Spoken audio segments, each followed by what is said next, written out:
So starting the test drive in this 2500, the 6.6 is pretty stout. The turbo diesel feels a bit better, especially as the turbo kicks in, but with this one being naturally aspirated, it does feel pretty strong as you come out of a corner from a stop.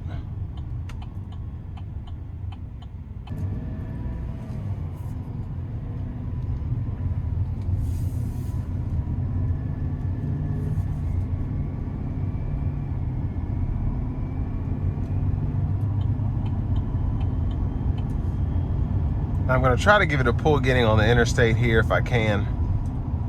Not going to floor it though.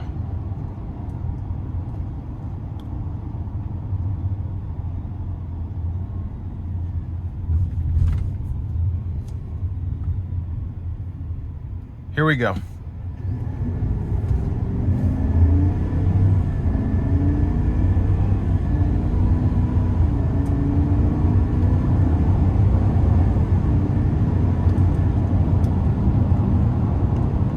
So a pretty nice pull, and again, this is a heavy duty truck, so most people aren't going to be driving it like that, trying to get up to speed like that. You're going to be pulling things, towing things, hauling, but still it's nice to know that it can get up to speed to merge, no problem.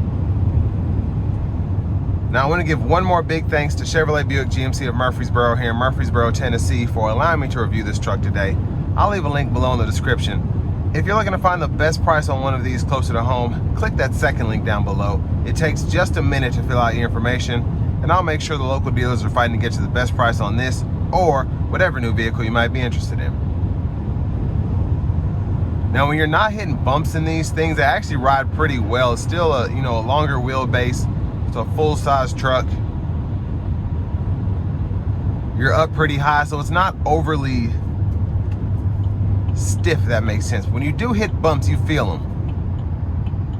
And with these kind of trucks, as you go up in the higher, the King Ranches, the Longhorns, the Denalis, the High Countries, the bumps feel a bit better because you have a bit more comfortable seating, a bit, a few more amenities that kind of help with that. But this has actually done a really good job in terms of ride quality.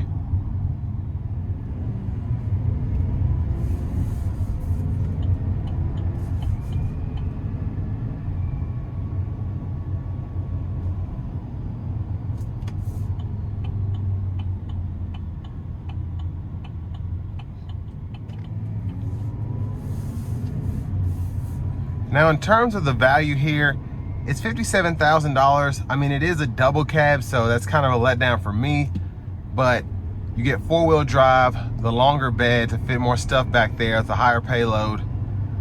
I love that we get the three-prong household plug-in up front, one in the bed there. But I mean, it's a four-wheel drive, 3/4 ton truck that can pull up to 16 and some change with a fifth wheel or gooseneck, and I think that's pretty impressive, especially because it's gasoline powered, so there's less that you really have to worry about down the road in terms of expensive diesel technician repairs. Now, the diesels long term, the engines themselves are more reliable, but it's going to be cheaper to fix one of these if these go out for whatever reason. Now, here at Chevrolet Buick GMC of Murfreesboro, you get a lifetime powertrain warranty anyway, so however long you have the vehicle, if you're trying to keep it 600, 700,000 miles, you get a lifetime powertrain warranty as long as you keep up with the maintenance that is suggested by the manufacturer. So that kind of helps, at least in my opinion, when it comes to thinking about reliability here.